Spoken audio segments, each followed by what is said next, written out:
Bonjour frères et sœurs et merci de votre fidélité. La question du disciple anonyme de l'évangile de ce dimanche ne vient pas par hasard. Le disciple a librement accepté un jour de suivre Jésus, de tout quitter pour le suivre. Et dans son compagnonnage avec lui, il va découvrir progressivement la nature profonde de Jésus. Jésus n'invente pas l'itinéraire de sa vie. Il n'improvise pas ses décisions, il ne calcule pas pour s'attirer les faveurs des foules ou les honneurs. Il est passionné par une seule chose, la réalisation du projet que Dieu lui a confié à son baptême dans les eaux du Jourdain. Rendre visible et accessible le règne de son Père sur cette terre. Si le disciple de l'Évangile interroge Jésus sur la prière, c'est parce qu'il l'a souvent vu se retirer pour prier. Un jour, quelque part, Jésus était en prière. Quelle que soit l'urgence des œuvres à réaliser et la détresse des malades à guérir, Jésus s'arrête et se met à l'écart. Car ne peut rejoindre le cœur des hommes que celui qui maintient son cœur près de Dieu. Toute vie chrétienne prend racine en Dieu et Jésus nous apprend que Dieu est Père. Quand vous priez, dites Père. On s'adresse d'abord à quelqu'un. On l'appelle par son nom, ce nom que jadis on n'osait pas prononcer par respect. Mais par Jésus, la terre et le ciel se rejoignent et Dieu accepte de se rendre accessible. Nous n'avons plus à trembler devant un juge ou de crier vers un créateur lointain que Jacques Brel appelait l'inaccessible étoile. Quand vous priez, dites Père. Dire cela à la suite de Jésus, c'est prendre conscience de sa propre identité. Moi aussi, je suis quelqu'un, plus encore, je suis fille ou fils, je suis son enfant. L'homme moderne est sur une grande partie de la planète un consommateur. Et il est orphelin, d'où son malheur. Regardons de plus près les mots de la prière de Jésus. Nous constatons que ce n'est pas d'abord une litanie de demandes pour nos propres besoins, c'est d'abord la prière d'un enfant qui s'intéresse à son Père du ciel. C'est pourquoi la prière commence par deux vœux.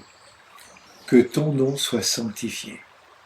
Dieu est si souvent nié, bafoué, critiqué, caricaturé, blasphémé, utilisé jusqu'à commettre des crimes en son nom, que Jésus commence par nous inviter à le respecter.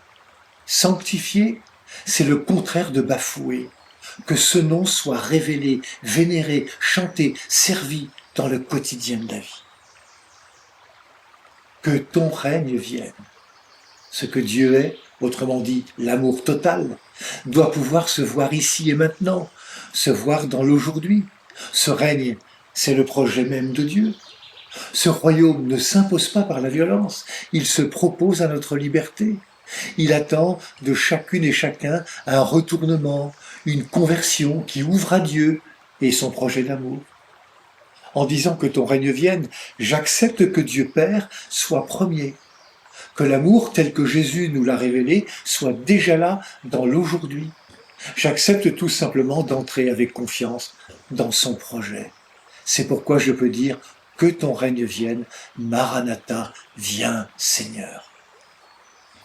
Les deux vœux qui ouvrent la prière de Jésus se poursuivent avec trois demandes. Trois demandes s'expriment selon les trois dimensions du temps dans lesquelles nous marchons pour arriver au Père. Le passé, le présent, le futur. Le présent. Donne-nous le pain dont nous avons besoin chaque jour. Cette attitude profondément spirituelle consiste à s'en remettre, à nous contenter du strict minimum, nous réjouir de ce qui est donné chaque jour et qui nourrit notre vie. C'est confesser que la nourriture est un cadeau quotidien du Père. C'est refuser de nous prendre comme propriétaires de tout.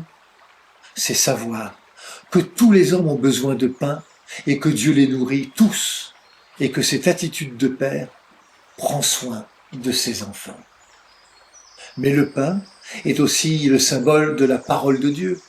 Le disciple implore afin d'entendre cette parole qui en ce jour lui montrera la route, le fera vivre.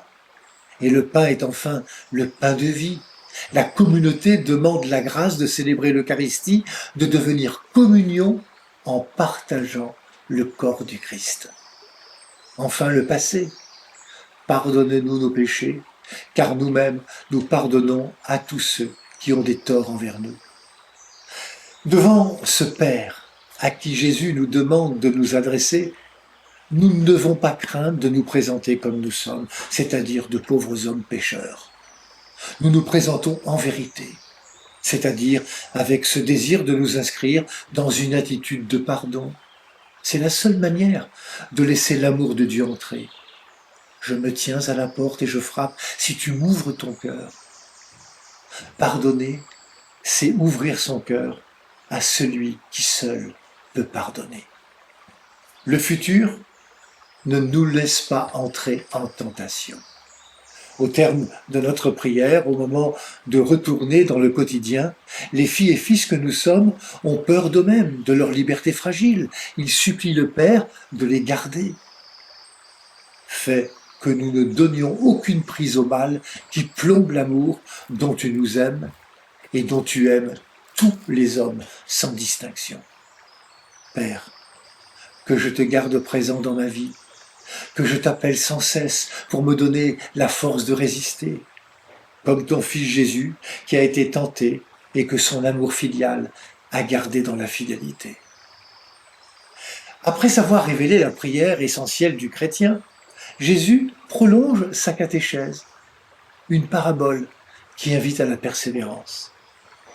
Le défaut de nos prières n'est pas la distraction, mais la trop grande brièveté. Nous prions trop peu de temps. Nous devons être comme cet homme qui, devant la porte close, en pleine nuit de la foi, doit continuer à frapper à la porte. C'est l'épreuve du silence de Dieu. Demandez, et il vous sera donné. Contrairement à ce que nous pensons parfois, Dieu nous écoute, et il répond, il nous exauce, mais à sa manière. Il est vrai que nos demandes ne semblent pas toujours exaucées, comme nous le voulons. Mais Jésus termine son instruction par une révélation capitale. Ce que vous devez demander, c'est l'esprit, le souffle de votre Père.